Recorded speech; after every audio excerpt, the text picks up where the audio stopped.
All right, so this is the actually giveaway for the most hated heroes thing. So the student offered to make their giveaway public, so that was very generous of them. So you guys can learn from this. This is going to be gold Ashe play. And coincidentally enough, out of the 2,200 submissions, we actually ended up digging up one of the old students of mine. So somebody I coached a while back. So we're going to be looking at some gold Ashe here. I believe this is gold Ashe anyway. Yeah, I think we end up swapping to Ashe a little bit later. So we'll focus on just the Ashe section because that's what we asked for coaching for, and then obviously we'll go from there. So actually make sure we're not picking up too much here. Things that looks okay. Okay, so big thing with Ashe is that obviously like the most of the time you're playing for range, but I think what makes Ashe different than Widow is there's more consistent pressure. And in addition, you're going to be able to defend yourself and rotate with a little bit more consistency than what Widowmaker is going to be able to do. I think Ashe is kind of described as like what Widowmaker should have been in terms of like the dynamics and the complexity of like the positioning and different things that you can do. Whereas a Widow is kind of a hold a sightline, and Ashe is often holding a sightline, but has the ability to move and migrate from different sightlines. Now, the reason why that's important is if you look at their composition, I don't think there's a single character on their team that you really have any reason to get close to. However, when you're limited with the angles or sightlines that you can choose, if you have Coach Gun, if you have Dynamite, and or if you have your Bob, you can actually function in a much more short range capacity.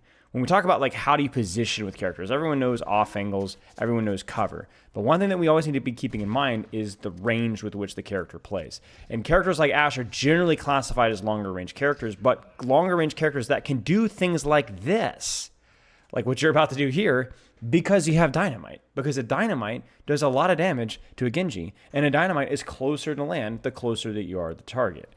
So that's a good Dynamite, especially because it hits a squishy. But if you think about it, if I was trying to only force long sightlines, how would I even make that work with Ashe? Like, where can I hold a long sightline and see anything right now? The answer is you can't. So as long as you're walking forward in those situations with good timing, with good cover, and crucially with the cooldowns and or ultimate that you need, then you're good to go. And then once you've used your Dynamite, now you just kind of poke and hold an angle here. Now, what I would ask is this the best position in terms of your sightline? Is this the best sightline? Is this the most comfortable sightline playing to your range? Because you're going to migrate to about here. It's going to feel really uncomfortable. Okay, so then where would you go instead? And obviously the answer here is pretty obvious if you sit there and think about it for a second. And that's actually to go to exactly where the Genji and D.Va migrated to. Much better angle here in terms of the range of your character. The question is why did you not go to that position? Was it an urgency to get to a shooting angle? Was it just I didn't think about it? The question is well, then why did you not think about it? And that to me is the crucial thing. When we don't want to talk about like probably the most common error in all of Overwatch is knowing or having an idea of what positioning fundamentals are, but not giving yourself time or building the habit of thinking about it mid-fight. And this is why it's so important, because the difference between this position here and this position here, when it comes to avoiding Genji, playing around Genji Blade, and so on, is a big difference. You don't get hit with dash, you have cover, you have a mini, you have a coach gun and disengage route. Here, you're probably just dead. Okay, he just straight up over dashed. But regardless, you ended up dying regardless, either directly or indirectly from the blade anyway. And so that's kind of what we want to look at there. We get rezzed. Is your initial Dynamite? Great. You did look for a sightline, but it was easily not anywhere close to as good enough of a sightline. The question is why? Even here, you got to be really cautious about closing distance on a D.Va. D.Va, even with Dynamite or Coach Gun, there's no real reason to get close to that character. This is just a bit of a messy fight. Oh, she's looking for a remake. Okay, good, you're good. So where's the best angle for us now? Now, obviously, because of this entire chaos, we've not really had the opportunity to rotate back to a safe sightline here, or even a sightline here where there's at least a little bit of a high ground. So I'm not going to cut you. I'm not going to like rip on you for being here. It's okay. Things got messy. But how do you think you should manage this peak here? Because we know what's going to happen. You're going to peak with Dynamite, which is close, and get value at the Dynamite. But then what do you do from there? Do you stay there? Do you rotate back to the sightline here? Do you rotate here? Is this too close? I think when you want to, again, improve your level of play, these are the questions that you have to be asking yourself. And then obviously practicing, remembering, thinking about this in match. So let's see what you do. Dynamite's good. Again, I really like what we're doing with our Dynamites, hitting squishies consistently. And honestly, like that's part of the risk of playing Ashe, right? You got close to land the Dynamite, got too close, and died to the Reaper. Was it worth it is the question. Well, let's look at it from a third-person perspective. 2-man dynamite. Bap dies as a result. Kiriko backs off. And then we don't quite live the Reaper engage. I don't know that there was a better option for you there. With where you were here, I don't think there was a better position outside of maybe disengaging quicker to cover. But honestly, I think it's probably worth the trade considering that was about your only option that you had. But then now that you have time to reposition, this is when we want to see where you change your angle. Either backing up to this angle here, or taking the high ground here, or something along those lines here. Because you don't want to be in the open here. And certainly, even if you are on cover, this cover's generally too close, especially considering you don't have Bob or Dynamite. I say you don't have Bob as you have Bob. I'm just blind. Okay, now you have Bob. Okay, this angle is not great, right? I think this is, again, where we need to look at the situation and be like, what would have been better? Better back to stack with my Ana? Would have been better to hold this high ground here? Yes. So then why are you not doing that? Is that something that you're not thinking about? If so, why not? It's not like a discipline issue. It's a habit issue. You know, you need to develop good habits. This is why I've been doing a lot more live coaching and a lot of my coaching recently. It's because I want to get in people's head just a little bit. I want them to be feeling like what it's like to practice, thinking about that one thing over and over again. Placement of the Bob is honestly really, really, really not great. It ends up hitting where the Reaper was, but the Reaper no longer is, and then ends up putting himself on an angle where he can't really see anybody. You want your Bob on an off angle where he can see people. Like, would you want to be here as Ashe in terms of your sightlines? So now the eye sightlines feel kind of cramped, right? Not so good. What if you could place him back here, right? What if you could place him, heck, even here, right? So I like the idea of placing him on the angle, but the details of the angle were off because it couldn't see very much. Okay, let's keep going here. Again, initial sightline. Where should you go? Where should you go? Do it, do it, do it. Rotate to that left. I like the dynamite here. That's a good dynamite. But I think that this angle here is even better. Yeah, there you go. So we found it. So then now he rotates. You notice that, right? He starts here. You shoot him. He rotates back. Now he can't do any more damage. But you could still shoot his team from here. You see that? Living the Doomfist engage. Good. But okay, you see the mistake here. You see the mistake. You actually are almost die and or have to use your coach gun here. I respect the quick reaction speed with the coach gun. But why drop? Look at this sightline here. This is exactly what you want when you're playing Ashe. Look at the range with which you're playing. Look at the cover. Look at the mini health pack and the angle that you have here. Where would you want to go? Do you want to get closer here? That makes no sense. That would make no sense even without the high noon or the Kitsune rush. Stay here.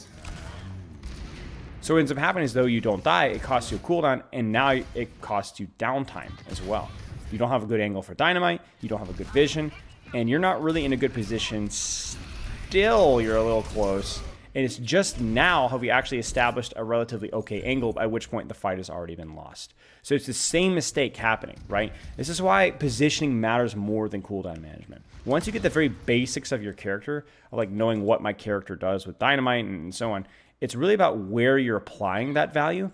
And for you, it seems like you have a tendency to get a little too close and not really think between fights about, or even mid-fight, about where does my mid-long range angle make sense. We've seen you get close with the dynamite. We've seen you die because you got close with the dynamite, and yet it was still a good play. But that's only because there wasn't a better angle available. So I want us to be keeping an eye on that. Let's keep going. Now this is hard, right? This is a tough map. Like you could sit here, but it's not a really good angle. It's just kind of hard to see anything. But it's good. It's good range. So your tank has actually rotated here. Now, what's funny is that's actually kind of helpful because that means that this might actually be a nice little bit of an angle here. But you might actually have to like look for mid-fight rotations off to this side of the map where there's like a little bit more range here. This is not an easy map to play Ashe on. You see this? So now you're going to have to rotate forward. Good. Huge dynamite on that angle. Oh, that's unfortunate. So one thing with dynamite, just like it's always good to keep in mind, is just leave your crosshairs still. Actually, that's not really true because what ended up happening is that it ended up being a further range dynamite, so you needed to drag your crosshair down a little bit. So never mind, you just missed it. That's okay. But yeah, if in close range dynamites, you actually don't even need to move your crosshair. But yeah, the angle there was actually okay. The dynamite intention was good. Obviously, the execution not as good, but yeah. Contest that cast. Good shots. Again, dynamite there. Oof, yes, that's good stuff right there. Good pressure, good angle, good cover. And then again here, if you think that you have the time, if you have the time to rotate here even sneakily, this is a pretty good angle. This plays to your range, right? Especially if you have dynamite here. It's better than being stuffed in a choke with Maywall here, right? Because remember, we talked about the difficulties of this map is it's hard to see and you get stuffed into a choke. So sometimes you might have to be creative with how you approach the fight. You see how little you can see from this angle here. Remember, what are you looking for with Ashe? Off angle. In other words, your tank is one direction, you're on another. Like, have another sight line, right? Not by yourself totally necessarily. Sight line, off angle, and it's going to be a mid to long range sight line most of the time. If you're playing into a Widowmaker, obviously she's going to control those longer sight lines better, but generally that's going to be the case here. But you see how, like, you actually have a hard time walking forward here. That cast is kind of a feeder. But this cast could have just held this angle here and shot your tank and never peeked you, and you never would have been able to walk forward. Why? Because it's a short-range sightline. So that's where, you have to kind of creatively solve the problem. If you don't know what to do, ignorance is not really a good excuse. Because how do you think anybody learns anything in Overwatch? How did the GM players figure stuff out? They didn't have any guides or people telling them what to do. They just tried stuff until they figure out exactly how to best approach things. This is a little bit risky, but you had Coach Gun and Dynamite. So remember, you can even take a shorter range off angle if you have those cooldowns. And remember, the value of the off angle is the element of surprise, right? So they're all thinking about the Zarya and stuff. You sneak around behind. As long as you have your cooldowns here, man, she's not thinking about you at all. She's solely zoned in, and bam, nice shots. So off angles are so important. Range is so important. But sometimes if you can't do both, one is good enough. Nice job. Nice job. Okay. Let's keep going here. Whoop, what just happened here? Ah, bad cover usage. Okay, that's all right. That's all right. You got the mega here. Okay, better in defense now. You see this? Much better angle, much better sight line. Now you've got the advantage here, and you've got the Bob to hold it. Now what's funny here is I don't want you to you don't want you to just hover here. I want you to do one of two things. You're going to stay here with Bob and Dynamite and man up, hold the corner, hold the angle, or woman up, I guess in this instance. Or you're going to control this off angle that we talked about here. Even if it's the same off angle as your Cassidy, that's all right. Your Zarya's poking here, you're poking here, there's still an off angle, even if it's stacked with somebody else. But you've got to decide here. You don't want to hover here. This is not only an off angle, there's no cover here either. You're going to flank with this. You're going to flank with it. I respect it. Do it. Do it. Do it. Do it. Do it. Do it. Don't wait. Don't wait. Don't wait. Don't wait. Bob is such a good ultimate for just using when the fight starts. This fight might be lost by the time you go for it. Dynamite. So that was almost way too late.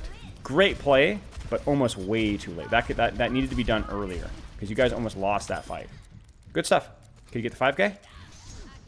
Oh, you don't know where she is. She's hiding. Okay, good stuff. Good angle. Again, it was a short angle, but you had Bob. You had Dynamite. Your range is long, mid. But Dynamite, Coach Gun, Bob, they give you short range options. A little awkward here. I like the long angle, but obviously that Ryan isn't fighting yet, so he can focus you and not worry about your Zarya. So what are you going to do? You're going to stick left versus the Ryan, or you're going to rotate right, but you need to make that decision quickly. There we go. Not quite exactly where I'd want you to be. This is probably where I think like holding like the pole here plays a slightly better angle and a slightly better range, right? So this cover feels a little bit inconsistent. I like the Dynamite there. Good job prioritizing squishies, but you see how it was just a little too close? Just a little too close. All right, this is where you can wrap the left side. Remember, your team's here, so you poke here. Is it close? Yes, but it's an angle. You always choose the further angle when you can choose, but if you don't have a choice, I'll choose any angle over no angle. This is what we talked about, like why you take a short range angle with cooldowns, right? This is not a duel in your favor. But if you have Coach Gun, you can live it. So actually what I would do here, the second I turn the corner and I see this, honestly, just Coach Gun out. Honestly, just Coach Gun out. I don't even know how to throw a Dynamite because that guy can ruin you. But it's still good. Okay, I think that's going to be it, right? Yeah, just popping off here. So you've done a good job. The angles were not perfect, but you have made a lot of nice shots, made a lot of nice plays. Let's keep going here. It's ironic you've actually had an easier time or did a slightly better job positioning on that map, despite its off angles being a little bit cramped than you did in the previous map, where it's actually generally a little bit easier. Okay. This one is a pretty good Ashe map. This one is similar to the first round where there's a lot more space for you to position. So there will be mistakes, of course, but I'm expecting, my expectations are a little higher. Like, for example, here, your team is here. You are here. Your sightline is here. Your vision is here. Their vision is here. You're denying this Ana the ability to pocket and put out pressure. playing to your range with an off angle. Love to see it. And then you can also, like you said, as you're doing here, angle here, you can angle here. You got all sorts of options here. Wouldn't chase. Once he's out, just go back and control your angle and then shoot. And then if you don't like your angle, then you can rotate to an angle like this here. But you need to be I wouldn't be chasing targets. Look for a sight line first. Like right now, there's a lot of downtime because you're not pursuing a sight line with small adjustments. Now that's good. Again, notice the off angle here. Look at your Zarya. Look at your Cassidy. Look at you, right? There's really nowhere the enemy team can position without getting shot by somebody. It's constant pressure. Great stuff. Great stuff. Great dynamite and shots. It was a little bit slow to start. And see, your team can still heal you if you're on an off angle, right? You're not by yourself. Ooh, a little bit open here. Like, you know that Winston's going to jump you again. That's all right. Don't worry too much about it. Just react with Coach Gun. But obviously, it would have been nice to have cover there. Not a bad first fight, though. Initial starting position was pretty good. Let's see what we do here. This is a little close here. This is a little close. So let's think about this. Okay, so your Zarya is here. You want to hold high ground here. You are off angle from your Zarya, so that's a good.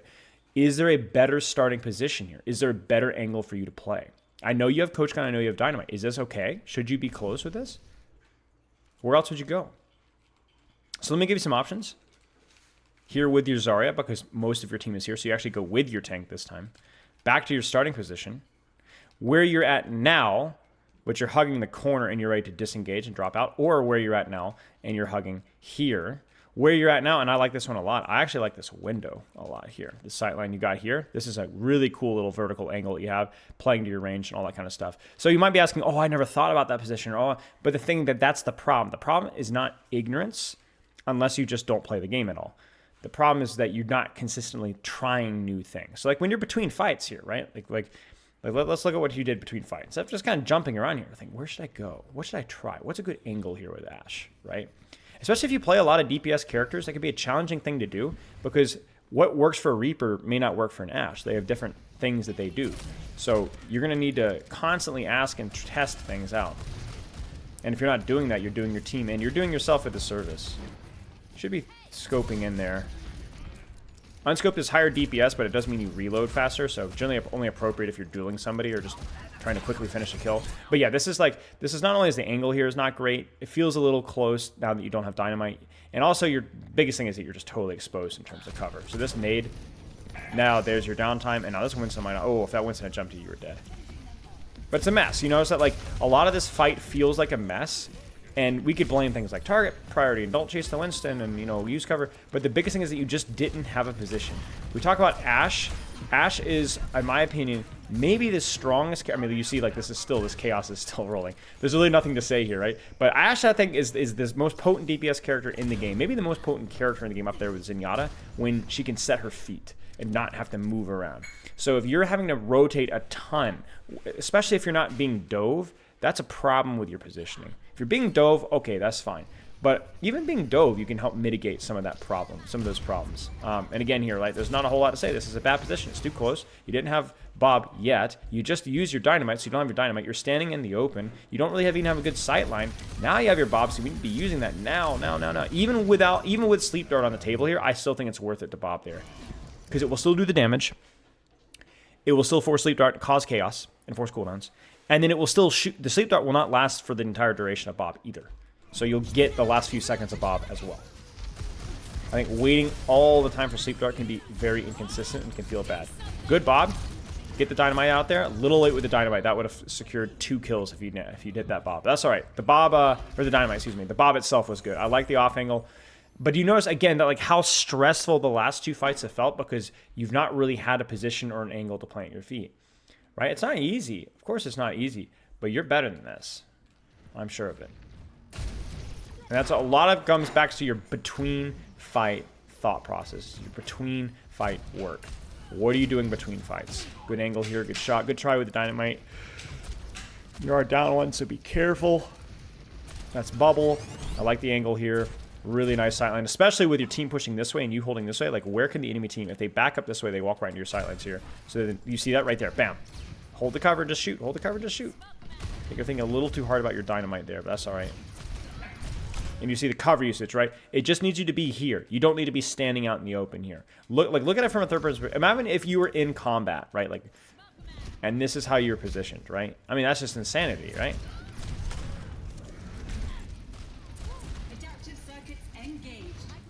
Plant your feet, scope and shoot. Plant your feet, scope and shoot. Same thing with the cover there. You're thinking about dynamite, and sometimes your dynamite makes you disrespect cover. I've noticed that.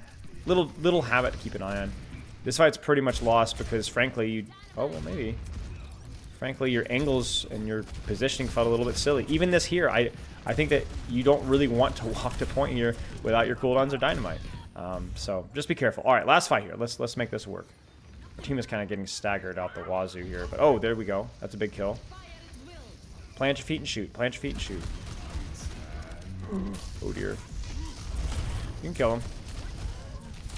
Yeah, that's where 100% using your unscoped axe thing is good. Oh no, we almost had Bob. You could have clutched that. Okay, so mechanics, fine. Could be a little bit better. We'll get better with a little bit of practice. It's good enough. Big thing for me, for you, and I would make a note of this. Number one, between fights, especially, what angle do I want to hold? What angle with cover playing to my range? Keep in mind that your range, you can cheat your range if you have Coach Gun, Dynamite, Bob, or all the above. All right? So keep that in mind. That also depends on the enemy comp, but yeah, just kind of give yourself an opportunity to at least think about it, all right?